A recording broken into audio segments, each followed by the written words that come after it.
Most people think retiring on a cruise ship is a fantasy for the wealthy. The math says otherwise. The average assisted living room now runs about $6,000 a month, and you can live at sea, full-time, for less. I spent years on the crew side of that door, watching couples our age trade a parking lot view for a new harbor each morning. And no, not by chasing the free cabin tricks people push online, just honest interior cabins and long stay rates that quietly changed this math in 2026. So today, 9 honest reasons living on a cruise ship full-time beats a retirement home. And there's a catch with your Medicare that nobody's going to warn you about. So stay with me to reason 9. That's the freedom a care home takes from you the day you sign.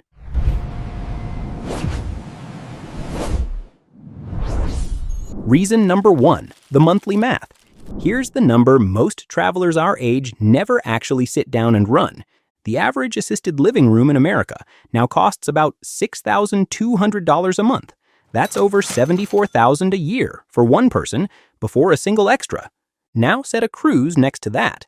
On the budget end, you can string back-to-back interior sailings and live at sea for near $2,300 a month. For a couple sharing one cabin. A couple in their 70s from Ohio did exactly this. They sold a house that was quietly eating them alive in upkeep, and their new monthly number came in under what their friends paid for a single care suite back home. Same retirement budget, 2 completely different lives. Plenty of seasonal cruisers will tell you it already beats keeping a second home in Florida or Arizona. And the view changes every morning instead of staying the same for years. Your defense, get a real assisted living quote for your own town, then price a month of interior cabins and repositioning sailings right beside it. Count what you stop paying too. Property tax, upkeep, the lawn, the second car. If you sail solo, ask for the single supplement number up front. It's the figure that surprises people. Rule of thumb, if the cruise quote looks too good, it's still hiding less than the land quote is. That's the money on paper. The next reason is the part the paper never shows you. Reason number 2, everything's already included. Here's what a care facility brochure quietly leaves off the front page. On land, the headline rate is just the key to the door. The meals, the housekeeping, the activities, the extra hands. Each one lands later as its own separate line. At sea, the bundle is the whole point. A residential line like Storylines runs its onboard living around $2,100 per person a month, and that figure already includes the meals, the housekeeping, and the gratuities. And no, nobody's paying me to name them. I just want you comparing the right numbers. 1 number, not 5. The folks who compared the headline rates got fooled. The ones who compared what was actually included saw the truth. Your defense, never compare 2 options by their headline rate alone. Ask each one, in writing, exactly what's included and exactly what isn't. Get meals, cabin service, gratuities, and entertainment named on paper before you trust any quote. Magic phrase, is this rate all-inclusive, or are meals and gratuities billed separately? That protects your day-to-day budget. The next reason is the one money can't really put a price on. Reason number 3, a new window every morning. This is the one that genuinely changes how people feel at our stage of life. A care room gives you a single view, the same parking lot, the same hallway, every day for years. A ship gives you a moving address. The Villa V Odyssey is sailing a multi-year loop through more than 140 countries. The same bed every night, a brand new harbor outside the window. A retired teacher from Michigan told me she'd gone quiet and flat in her first year ashore. 2 months into full-time sailing, her daughter said she sounded 20 years younger on the phone. Nothing about her routine had changed. Her coffee, her walk, her afternoon nap, all the same. The only thing that changed was the harbor outside the window. And a fresh place to wake up gives the brain something to look forward to. The very thing a fixed room slowly takes away. Your defense. Pick an itinerary that actually rotates regions, not the same short loop twice. Match the pace to your energy. Slower, longer sailings beat a frantic port-a-day schedule after 65. The view feeds your spirit. The next reason feeds the thing seniors lose the fastest on land.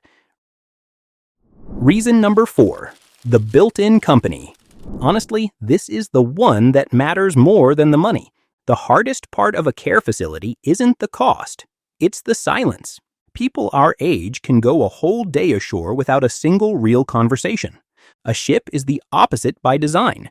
Shared tables at dinner, trivia in the lounge, the same friendly faces on deck by the third day. The crew learns your name and your story, not your chart. A widow from Florida arrived convinced she'd keep entirely to herself.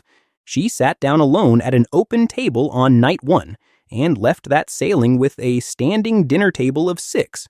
She didn't become someone new, she just stopped eating alone. And the worry I hear most is missing family. But you're never truly stranded out there.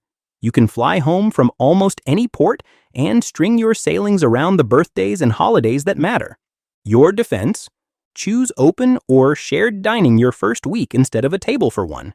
Say yes to one group activity a day. The regulars become your circle faster than you'd believe.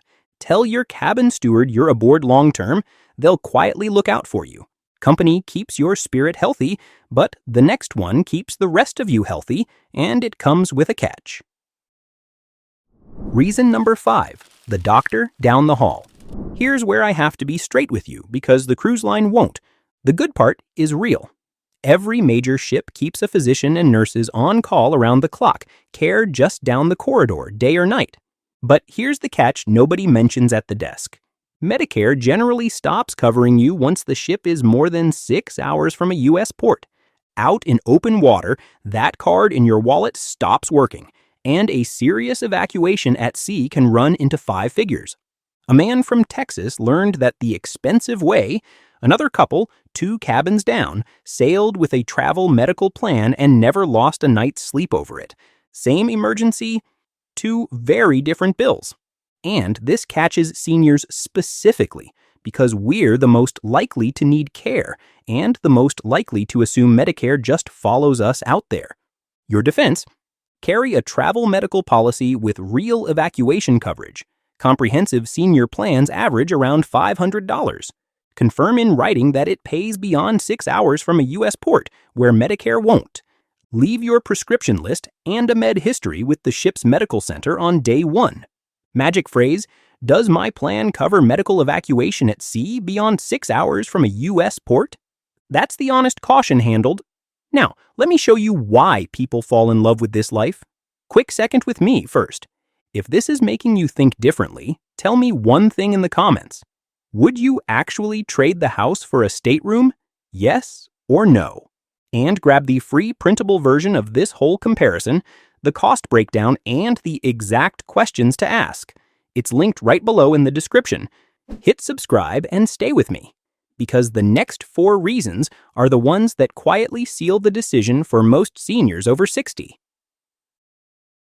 Reason number 6, daily service without the sick room feel.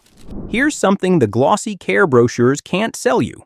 On a ship, your room is tended twice a day, bed turned down, towels fresh, the small things handled. But it never feels like a ward. Nobody's charting you. Nobody's tracking you. You get the help without the label that makes so many seniors feel like a patient instead of a person. I heard it put best by a man in his 80s from Oregon. In the facility he'd toured, he felt like a case file. On the ship, he said, he finally felt like a guest again. A stateroom, not a sick room. The care was nearly identical. How it left him feeling wasn't. Your defense: tell your steward your routine early. Long-term guests get the most tailored service on the whole ship. Ask once for any comfort item you need. An extra pillow, a shower bench, a small fridge for medication. The dignity is the quiet luxury here. The next reason surprised even me when the numbers came in. Reason number 7, you can actually own your cabin. This is the one that genuinely surprised people this year. You don't have to rent this life one sailing at a time. A handful of residential ships now let you buy a cabin outright instead of booking forever. On one of them, the Villa V Odyssey, ownership starts around $100,000 with a flat monthly fee near $2,000 per person that covers your living costs. But I'll be honest with you, these residential lines are brand new, and more than one has already hit real delays and growing pains. So treat ownership as a genuine option, never as a sure thing. A couple from Colorado weighed exactly this against a care community's buy-in. The care deposit would have been gone the day they signed. The cabin, at least, was theirs to keep, use, or pass on. But they didn't leap. They leased one segment first, watched how the company actually ran, and only then decided. Your defense? Research the company hard before a single dollar changes hands. These ships are new and some have stumbled. Never commit blind. Lease or sale one long leg first, then decide. Compare ownership against a lifetime of regular bookings before you ever buy. Magic phrase, can I lease a residence for one segment before I commit to owning? The option is real, and so is the caution. The next reason is the quiet edge almost nobody factors in. Reason number 8, the tax home advantage. Here's something nobody warns you about until an accountant does. When you give up a fixed home, you get to choose where your legal home base lives. Plenty of full-time cruisers set their domicile in a no-income tax state, Florida, Texas, or South Dakota. That single paperwork choice can quietly protect a real slice of a fixed income year after year, but it isn't automatic. You still need a legal address, a mail forwarding service, and in a state like Florida, a sworn declaration of domicile on file. A couple I knew set this up cleanly before they ever sailed. Another left it for later and spent a week of their first cruise on satellite calls, fixing it from the middle of the ocean. Your defense? Pick your domicile state on purpose with a tax professional before you leave land. Set up a real mail forwarding service that gives you a street address, not a P.O. box. File the residency paperwork while you're still ashore, and it's simple. The tax edge protects the budget, but the last reason is the one a care home contract can never give you. Reason number 9, the exit ramp. This last one isn't a perk. It's the whole reason people do this. A care community ties you to a contract, an entrance fee, a building you can't easily walk away from. A ship ties you to nothing longer than your next booked leg. The day you sign a facility contract, the choice is largely made for you. On a ship, that choice comes back around every few months, and it's always yours. Don't love it? Book the next leg somewhere new, or step off and go home. A couple from Georgia tried it for one season, completely certain they'd hate it. At the front desk on the last day, they quietly rebooked for a second year. That freedom is the part you can't put on a spreadsheet. And for travelers our age, it's everything. Your defense? Don't start with a lifetime. Book one long sailing and let the ship prove itself. Keep your options wide open until you're certain. The flexibility is the whole gift. Magic phrase, what's the shortest commitment I can book to try this before a full year?